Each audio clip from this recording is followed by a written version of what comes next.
Hey guys, how's it going? So it's what, Monday, I guess. Yeah, broke my freaking chain. One that I usually keep on Big Red, but I've been keeping it on the John Deere. I don't keep it on him anymore because obviously I don't drive him, so I keep it on the John Deere. And I was using it yesterday, and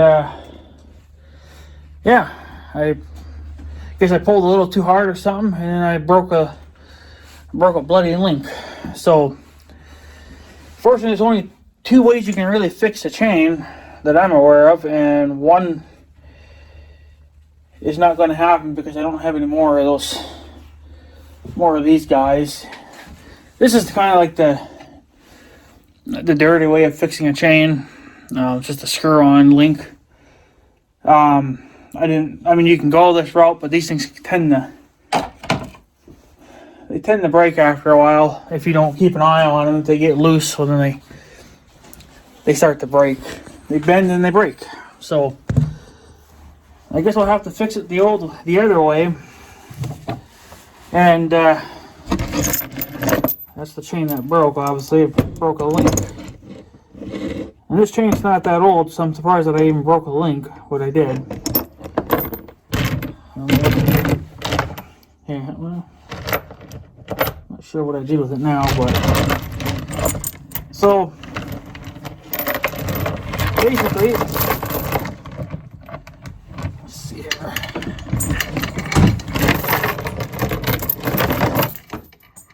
Get rid of most of this chain for now.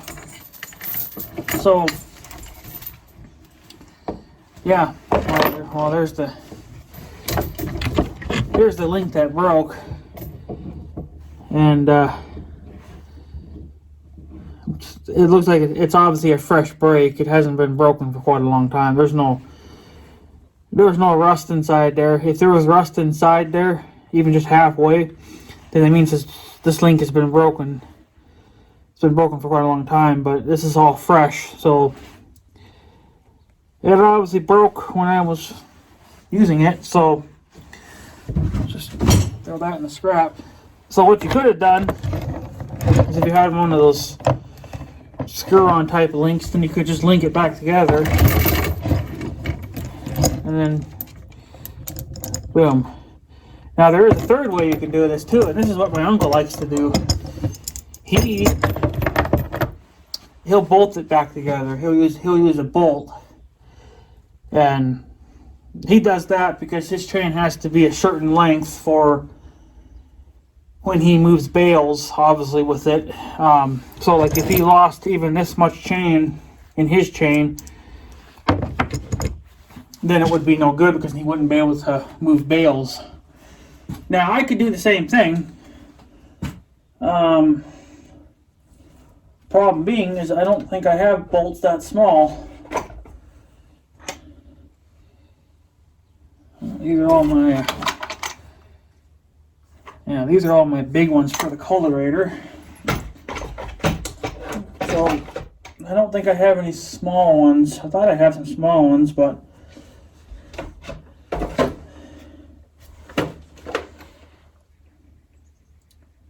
I do, but not small enough, I don't think. Yeah, it looks like it would be kind of a big. I mean, I could do that too, but given I don't really need even all this chain anyway, but it is nice to have it. Oh, well, I'll be damned, that actually would work. It's a little big, like it's a little long, but it would still give me my extra little bit of chain left.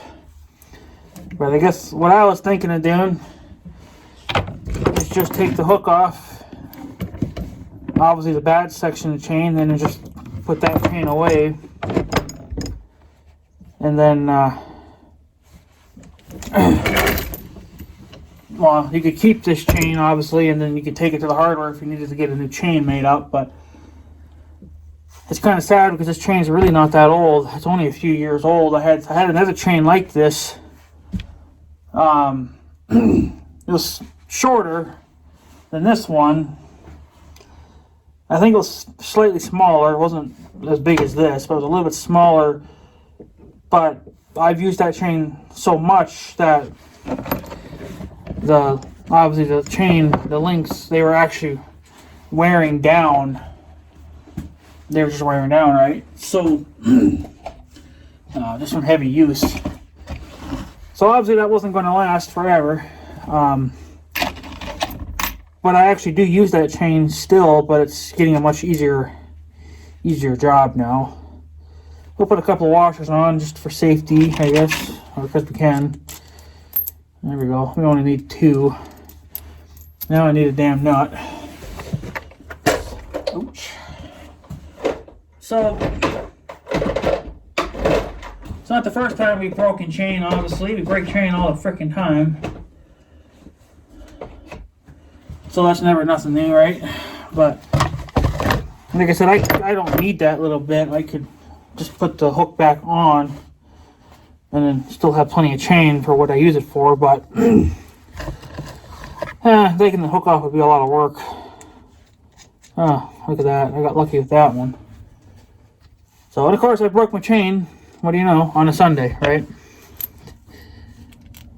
So, but, yeah, I don't know. It is what it is, unfortunately. At least, this was this is going to be an easy fix. So, but like I said, my uncle does this all the time too. He'll bolt chains back together. I think his chain is getting kind of wore down too, but he just keeps patching it all the time. But my chain is not that old. So even what I'm doing now, I shouldn't have to be doing it, but I am. Of course, will this work? Will this last? I mean, how long it'll last, I don't know. The bolt will probably give out before then, but whatever. I guess if it works, it works. Like I said, this is,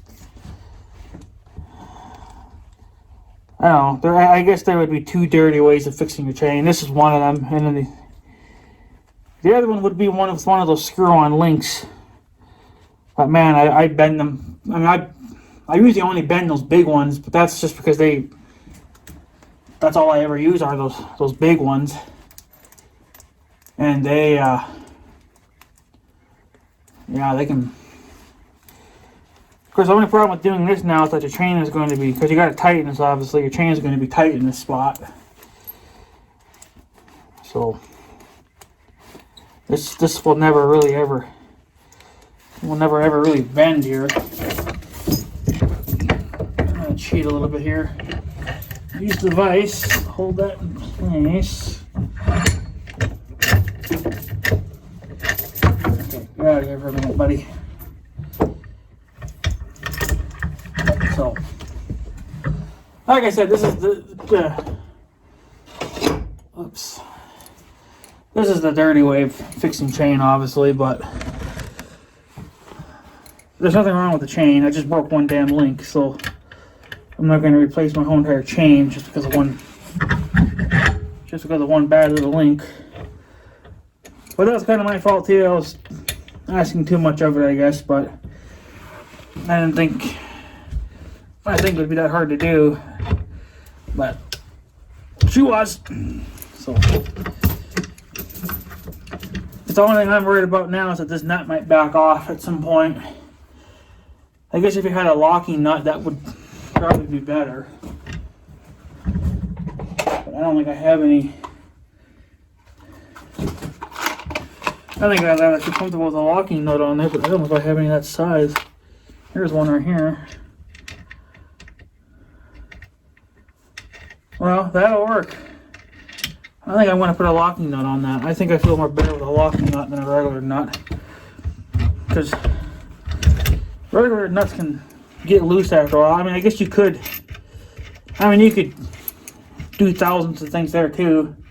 You could weld the nut to your chain or to your washer or whatever, or even just directly to the bolt.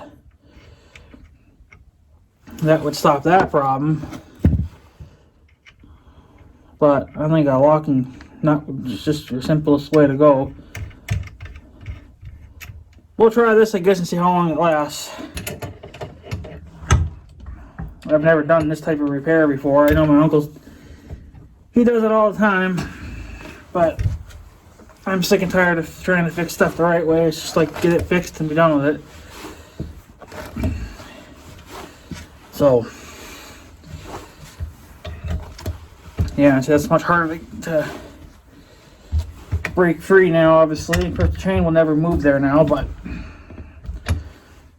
nothing you can really do about that.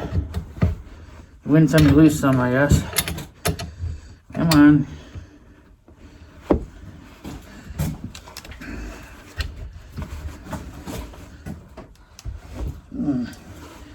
Of course, I want it so bloody tight that nothing can ever really get it that tight. Unless you use I guess a socket, but I ain't got no sockets in the shop. They're all in the Blazer, so they're in the main toolbox.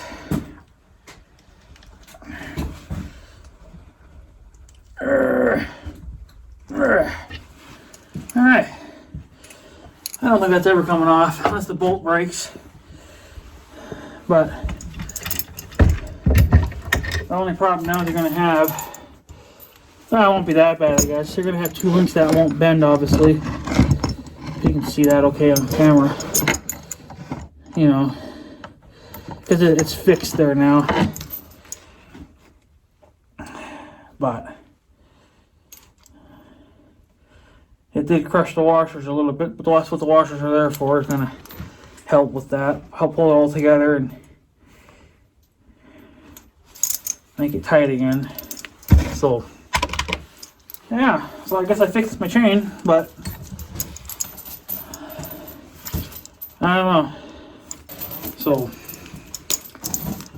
I like to do it with those links, but those links tend to bend after a while too.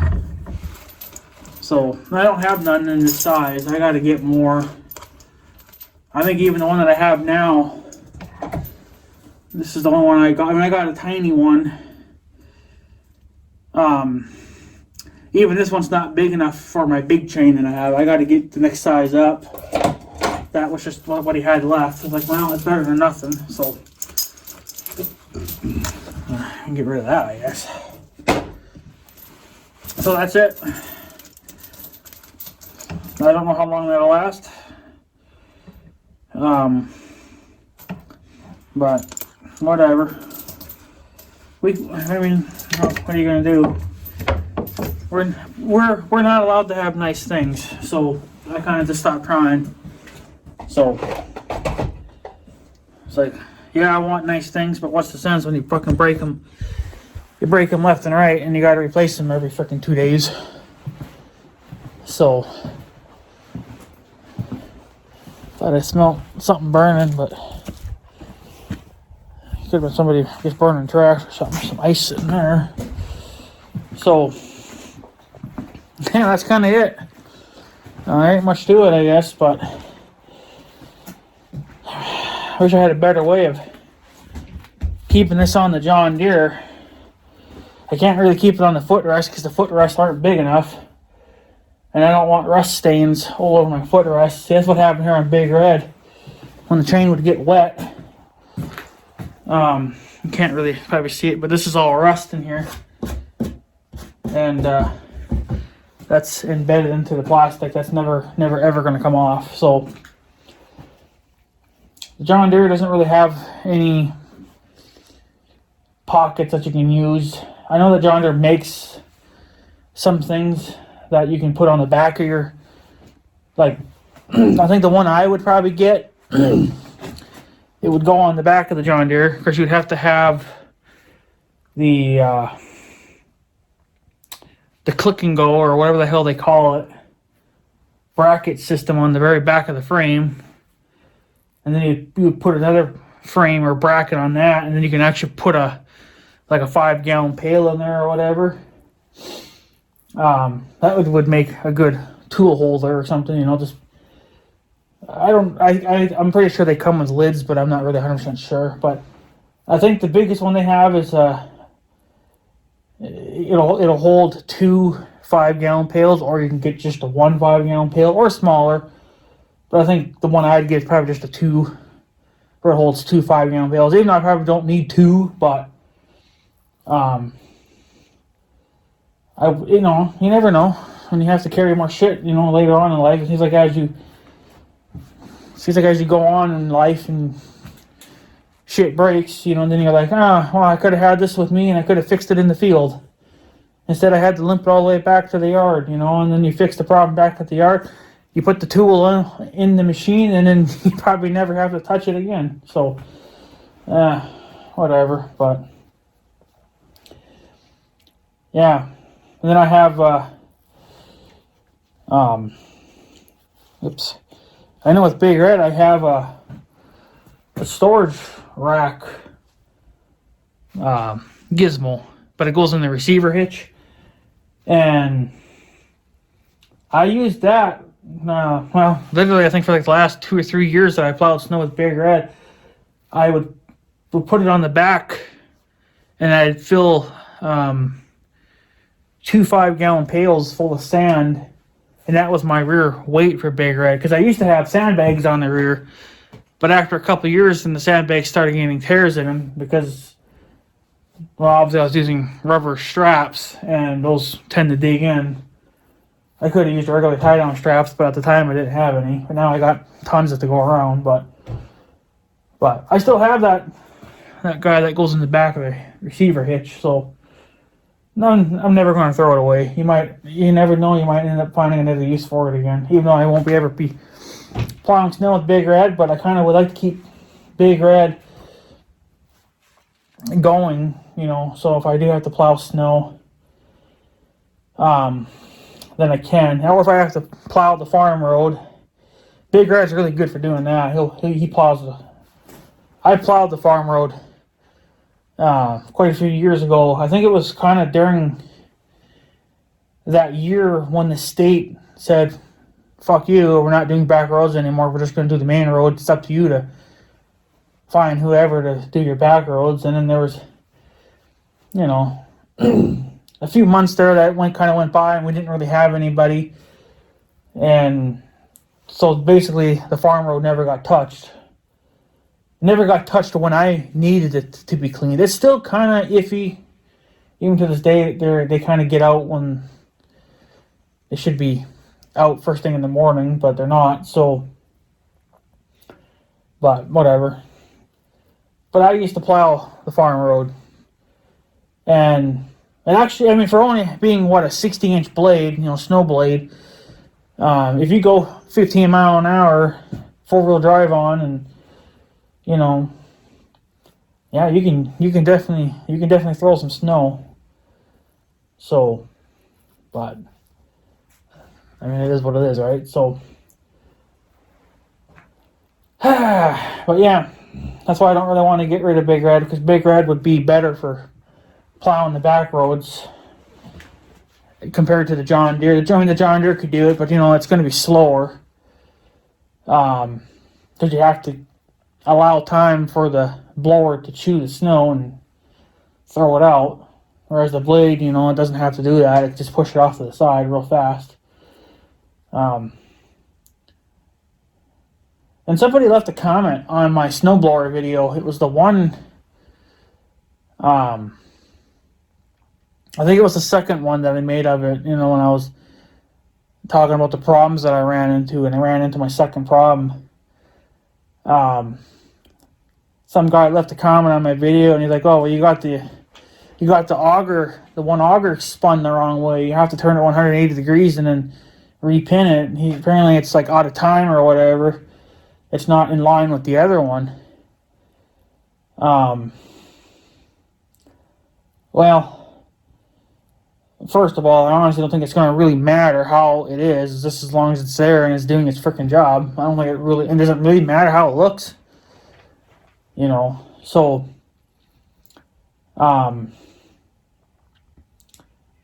but yeah, I don't know. And then, what else was there? Well, he was just kind of giving me crap about it. It's like, well, I don't really give a shit. You know, and I went through the bullshit of spinning it 180 degrees to see if it would make a difference. Well, if you did that, it doesn't line back up. You know, like it wouldn't line up correctly. It doesn't make a difference. He's like, you got to spin one or the other or whatever. And it's like, but is it really going to affect? Is the snowblower really going to blow snow any better than it is now? You know, so what if one auger is not lined up with the other auger? You know, it's like, as long as it moves snow, that's all I care about. But that's kind of the thing with people, is they gotta argue about the stupidest little things. It's like, who gives a shit? You know, and what's the sense? I mean, you're always gonna pop shear pins, because I haven't popped any shear pins this year, but that's because I've only snowblowed like twice. So, but I don't think it's gonna matter. I honestly don't think it's gonna matter how the auger is spun in place. I don't think it's gonna matter. Yeah, I mean, if you look at it, you can kind of tell that it's not in line with the other auger, but I don't think it really matters. It still seems to eat snow just fine. You're always going to get a pile of snow in front of the blower. That's just the way it's been that way. They're all like that. You're always going to get a pile of snow in front of the blower, because the blower cannot chew it faster than I can move the tractor ahead, you know, to get the next snow in line. You know, it's like, you just have to slow down or even come to a complete stop and let it chew it first. So, I don't know. People like to argue over the stupidest things, but personally, I don't think it's going to really affect it in any way. So I'm not going to really worry about it. It's just, I don't really care. It's part of the blower that I don't really see all that often, because obviously I'm behind the blower. The only time I'm probably going to see it, I suppose, is when I get off the tractor to go do what I got to do, or to take the blower directly off the tractor. But once it's off the tractor, it's here in the corner, and it stays here all summer. So, but yeah, that's what's going to be a pain in the ass now too, is that when it comes time to take the blower off, I got to take all this crap back out. That's why I want to get another shed. Even it obviously won't be as big as this, but even if it's remotely close, if I could put I suppose I'd probably just put the snow blower in there in my trailer, and then a few other little things. Big Red could just stay back here. It's not going to really matter all that much, you know.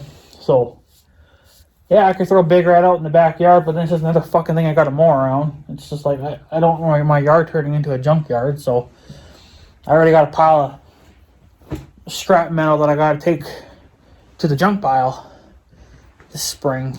So, and who knows when that's going to be. It's going to be whenever I can get the Tahoe down there and, you know, get down there without getting stuck. So, but yeah, I don't know. They are talking another little warm-up. The other thing, I guess it's supposed to be starting today, but I'm not going to see much today. But they weren't even saying it was supposed to be full sun. It was supposed to just be partly sunny. Well, as of right now, it's still full sun. So I honestly don't think they know what the hell they're talking about either. But what are you going to do? So, but yeah, they are talking some warmer weather coming this way, which will be kind of nice. I just don't know when. Like, well, we'll get it, but I don't think obviously this isn't going to last. This is just kind of a taste of it. But they were showing a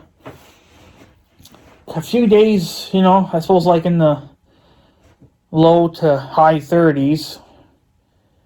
And then they're talking a few days of maybe in the low 40s. And then they got 1 or 2 days that it could reach 50, but I don't think it's going to get that warm here. it'd be nice. I mean, it would do some damage to the snow. We got to get this freaking snow to melt. And it's only melting in certain places. It's not melting everywhere. It's just not. It's not. It's obviously it's not even above freezing right now, which is kind of sad. But no, I'm ready for winter to be over with. I want to move on with this now. So, but yeah, if we could start getting in the 50s. The problem is that we would have to stay in the 50s. You know, we can't be dipping back down to the 30s again and whatever else. And we probably won't get a steady 50s now for another month. I think we're at that period now where it's going to be a lot of up and down, and it might be doing that for another month. It might go up and down. Usually it does do that anyway, but I think we're getting it a little bit earlier than normal. Not that I'm complaining all that much about it, but so I don't know. But if we could start getting steady 50s, I might be a little tempted to want to work on my mower deck, but since I'm not getting that, you know, at least not for a while, it's not really much more I can do. So yeah, other than that, that's kind of pretty much it. Doesn't really be too much more to do, I guess, until I don't know. I guess until something breaks again, I guess. I don't know. Or until we start getting nicer weather, but kind of unfortunately it is what it is. So yeah, I know it's going to show you. I don't think I ever made a video about this, or if I did, I'd probably never upload it, but this was back in fall, back when I was chopping leaves. Of course, I don't think I ever got to finish, but it was on the west side of my yard, kind of like right towards the end of the property line there. There used to be mobile homes and stuff there. There used to be some of them there, but they're obviously long gone now. And there used to be one over here too. I think this lot used to have a whole bunch of them as well. I remember that there used to be one right where that white, I can't even see it. There's a, I see here. Yeah, right where that white trailer is at. Kind of right around in there. There used to be a little mobile home there, a little trailer or whatever. But of course, the guy that bought all this property many years ago, he got rid of the trailer and just kept it an empty lot. And then there used to be a house it's on this same property, but way at the end there, kind of at the end of the block. But there used to be a house there too, and then he had that torn down. I think he had a garden there for a couple of years, and then he stopped doing that, and now it belongs to these brethrens. But that's because they wanted to park all their stupid cars on it. But they're not doing that so much now. They got a few cars in the fence, but that's about it. So, but yeah. Where the hell was I going with that now?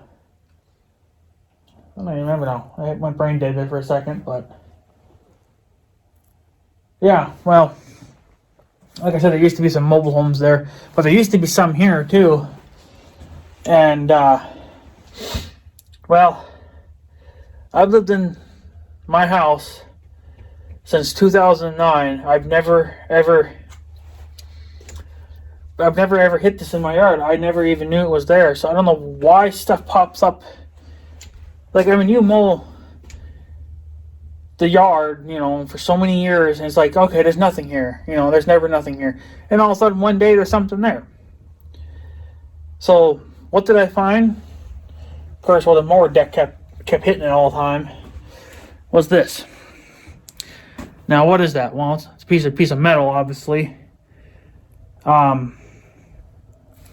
But I believe this was a grounding rod, or a ground rod, whatever you want to call them, for grounding stuff. You can see there's some copper wire still wrapped around it. I guess that's worth a couple of pennies, but It was only sticking up out of the ground. I don't know if I could see any. I suppose about this much. About that much. It was just enough though to, catch the mower deck all the freaking time, right? So, I hear a diesel. It's not coming to my house, I guess, so. But yeah, so I kept hitting this all the freaking times. Like, what the hell is this, So, I was like, maybe I can hook onto it with the John Deere something and pull it out. It wouldn't even freaking budge. But yeah, I think it's a grounding rod. But I had to cut it off. I dug down, obviously that far, and I cut it with the angle grinder. I put my cutting disc on it, and I just cut it off. But that's the strangest thing I've ever hit, because all the years I've lived here, I've never hit this before. I didn't even know it was there until now, until fall, when I kept smacking it all the time with the mower. But that's what that is. Some kind of a grounding rod, I guess. There's still some copper wire wrapped around it, and I mean, it was so far away from the house, I knew it wasn't from my house. So it's something. I've never seen anything like it. So, especially in a yard, that's just UPS, I guess. But yeah, that definitely takes the cake. I don't know where the hell. I mean, I'm guessing the frost must just be slowly pushing these things out of the ground. I probably figured in another 15 years I'll probably be cutting another foot off of it, because it'll just keep slowly making its way up. So, I don't know. I've never seen anything like it, but it's been meaning to make a video about it, but I just never did it until now. But now I guess I can throw it in the scrap pile, but it's making my workbench look dirty. But yeah, I had to cut it off, like I said. I had to dig down, obviously that deep, so I could get it low enough to where it wouldn't bother me now for, well, at least for another 15 years, hopefully. But next time that happens, I might actually blow a tire. I might end up stabbing it, so that's going to be interesting. So, but whatever, it is what it is. So, yeah, I guess, guys, I'm going to take off. So I'm going to give you guys a little update. There isn't really much going on. There isn't going to be too much going on now, I guess, until I get the mower deck fixed. And then, yeah, just let you guys know. I guess maybe I'll let you know how much I get off my bull. But I probably won't see anything from him for probably another couple of weeks or so. Because like I said, the young guy wasn't going to take him right away, which is fine by me. So now we can start saving on hay a little bit, because now we have 2 less bulls here eating. We still have my uncle's other 2, but he wants to hang on to those because he thinks they're a little small yet. So my bull and then the young guy's breeding bull is gone now. So that's good. 2 less cows to have to feed now. So we'll see what he brings me for money. So I don't know. See what happens, I guess, depending on what I get for that bull. So it'll just be, I guess, it'll be whatever, So, but that money won't last either. That money will be spent faster than you think. So, especially if I have to buy a new tire for that tractor. So, but yeah, I'm going to have to order a different book for my tractor, because the one I have doesn't even cover talking about that back end. Not that part that we need to work on. So I found another book online. It looks like it's a much thicker book, so they said there was 500 plus pages in it, but I thought there was about the same in mine too. But I don't know. This book it definitely looked a lot thicker, so I'm hoping that book will have what I need in it. But I'm going to probably be spending at least $55 to $60 on that book, because they want $50 for the book, but who knows what the shipping and tax will be, because I got to order that online. So because I'm going to need it, I'm not going to know what I'm dealing with. So because if I could find the parts, or find the part numbers, then at least I could probably go to Case IH and have them order them in. And then maybe it would talk about the tool. I don't know if I need a tool or not. If I need one, well, maybe it would show in the book, and then maybe I could talk to Case IH, and see what they cost, and see if Case IH could still get them or whatever. I don't know. It's just, you got to go somewhere to get your parts. So, but it's just going to, it'll be a while. So it'll be a while before I can get a book of any kind. So, but whatever. Tractor's not going to be running for pretty much this season anyway.